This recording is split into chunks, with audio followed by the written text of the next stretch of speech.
আজকে আমরা এমন একটা টপিক নিয়ে আলোচনা করব যে টপিকটা হয়তো বাস্তবের সাথে প্রচুর মিল আপনি পাবেন। আপনি জীবনে একটা কথা মাথায় রাখবেন যে জীবনে সুখ এই দুটো অক্ষরে তৈরি হয়। আর এই সুখ শব্দটা খুব ছোট, কিন্তু এই সুখ শব্দটা যখন আপনি শুনছেন বা বলছেন, তখন সেই সুখটা পাওয়ার জন্য আপনি দৌড়াচ্ছেন। প্রত্যেকেই সুখী হতে চাই, প্রত্যেকেই সুখের আশায় সুখের নেশায় ছুটে বেড়ায় প্রতিনিয়ত প্রত্যেকটা ক্ষণ। কিন্তু আসল সুখী কারা হয় জানেন? সুখ কিভাবে আমাদের জীবনে আসে আপনি কি জানেন? সুখ কি জিনিস আপনি কি বুঝেছেন? সুখ কি সেই জিনিস কোটি কোটি টাকা থাকবে, আপনি বিলাসিতা করবেন, ঘুরে বেড়াবেন, খাবেন দাবেন, এটাই কি আপনার জীবনের সব থেকে বড় সুখ? যারা এই ধরনের পরিস্থিতিতে আছেন তাদের জীবনে তো কোনো না কোনো কষ্ট আছে, কোনো না কোনো জায়গায় হতাশা আছে। আর যাদের এগুলো নেই তাদের জীবনেও অন্যদিকে হয়তো কিছু কষ্ট আছে, দুঃখ আছে, ব্যথা আছে। তাহলে এই সুখের জায়গাটা কারা পান? টাকা থাকলেই কি আপনি সুখী হতে পারেন? টাকা না থাকলে কি আপনি সুখী হতে পারেন না? এই প্রশ্নটা একবার নিজেকে করেছেন? এই প্রশ্নটা নিজেকে করবেন, আপনি এর উত্তর খুঁজে পাবেন। আমরা জীবনে এমন বহু মানুষকে দেখব যাদের প্রচুর টাকা আছে, প্রচুর গাড়ি আছে, বাড়ি আছে, কিন্তু এমন কিছু জায়গায় তারা ব্যর্থ হয়েছেন যেখানে তাদের আর সুখ বলতে জিনিসটা হারিয়ে গেছে। তারা হয়তো সকলের সামনে চলছেন একটা বিলাসিতার মধ্যে দিয়ে, কিন্তু এমন একটা সময় তারা কাঁদছেন যে কান্না হয়তো সকলে দেখতে পাচ্ছেন না, ঈশ্বর দেখতে পাচ্ছেন।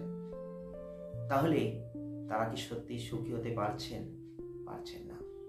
টাকা আপনার জীবনে সবসময় সুখ এনে দিতে পারে না। টাকা আপনার জীবনে সবসময় শান্তি এনে দিতে পারবে না। কারণ আপনি ভালো করে ফলো করে দেখবেন, টাকা প্রচুর আছে, শান্তি কিন্তু নেই। তাহলে আপনি কিসের জন্য বলছেন যে টাকা থাকলেই আপনার সুখ থাকবে?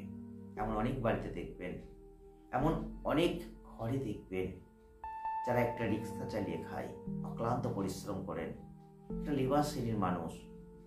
তারাও যখন ভাতটা খাচ্ছেন খুব শান্তিতে খাচ্ছেন, খুব আনন্দে খাচ্ছেন, কারণ তাদের জীবনে, তাদের পরিবারে একটা শান্তির রাস্তা আছে, তাদের ছেলে মেয়ে সন্তান নিয়ে একটা সুখী জীবন আছে। কারণ তাদের পরিবারে কোনো অশান্তি নেই, দুঃখ নেই, কষ্ট নেই।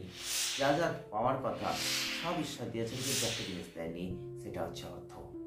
কিন্তু এই সুখ আর শান্তি তারা কিন্তু পেয়েছেন। আবার একটা ধনী ব্যক্তির বাড়িতে গিয়ে দেখবেন তার বাড়িতে হয়তো বিভিন্ন কারণে অশান্তি হচ্ছে। হয়তো ছেলে মেয়ে নেই, সেখানে একটা অশান্তি হচ্ছে। হয়তো ছেলে মেয়ে আছে, তারা এমন একটা কন্ডিশনে চলে গেছেন, তাদের নিয়ে কোনো না কোনো সমস্যা হচ্ছে, বা অন্য কোনো কারণে সমস্যা হচ্ছে, প্রতিনিয়ত অশান্তিতে ভুগছেন। বাড়িতে গিয়ে শান্তি নিয়ে দুটো ভাত খাবে, সেই শান্তিটুকু তারা পাচ্ছেন না। আপনি কিন্তু দেখবেন এই বাস্তব জীবনে এটা ম্যাক্সিমাম ঘরে দেখা যাবে। তাহলে সুখ বা শান্তি অর্থ দিয়ে বিবেচনা করতে পারেন না। শুধুমাত্র অর্থ থাকলে আপনার জীবনে সুখ থাকবে, শান্তি থাকবে। অর্থ না থাকলে আপনার জীবনে সুখ থাকবে না, শান্তি থাকবে না। এটা কিন্তু কখনোই হতে পারে না। তাই শুধুমাত্র সুখ শান্তি যদি চান তাহলে অর্থের পেছনে ছুটবেন না। কারণ ঈশ্বর প্রত্যেককেই যে একই জিনিস দেবেন তা নয়। আর ঈশ্বর কিন্তু যাকে সুখ শান্তি দেবেন তাকে হয়তো অর্থ কম দেবেন। কারণ অর্থ থাকলে আমাদের জীবনে সুখ শান্তির জায়গাটা কমে যায়। আপনারা বহু মানুষের ঘরে সেটা দেখেছেন। যদি আপনি জীবনে সুখী থাকতে চান, শান্তিতে থাকতে চান, তাহলে বেশি অর্থের দিকে দৌড়াবেন না। দেখবেন জীবনে সুখ থাকবে, শান্তি থাকবে, আনন্দ থাকবে।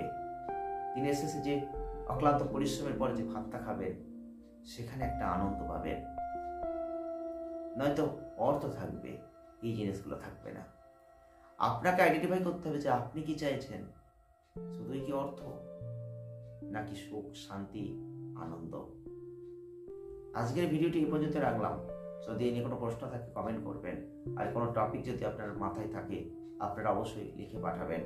সেই টপিকের ওপর আমরা ভিডিও বানানোর চেষ্টা করব। ভালো লাগলে লাইক করবেন, শেয়ার করবেন, চ্যানেলটিকে সাবস্ক্রাইব করবেন। ভালো থাকবেন, দেখা হবে নেক্সট ভিডিওয়।